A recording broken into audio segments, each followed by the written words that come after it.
प्रार्थना गरेर हामी अन्तिम यात्रापट्टि हामी जानेछौँ। Listen to me when I say this. मैले यो कुरो भनिरहेको छु सुन्नुहोस्। I knew my wife's heart, मेरो श्रीमतीको हृदय मैले जानेको थिएँ।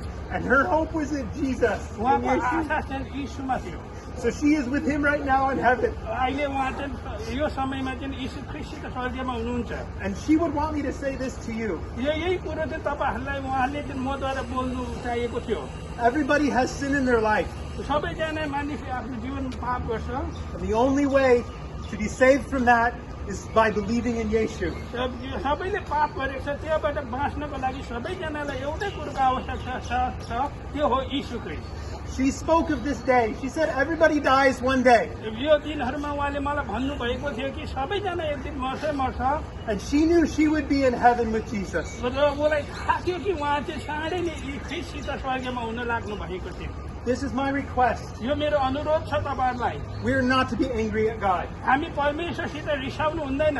The greatest miracle is the miracle of salvation. र सबैभन्दा ठुलो आश्चर्य कर्म चाहिँ उद्धारको आश्चर्य कर्म हो। This is only her body. यो त केवल उहाँको पार्थिव शरीर हो। It will go to dust. यो त एउटा माटोमा जान्छ।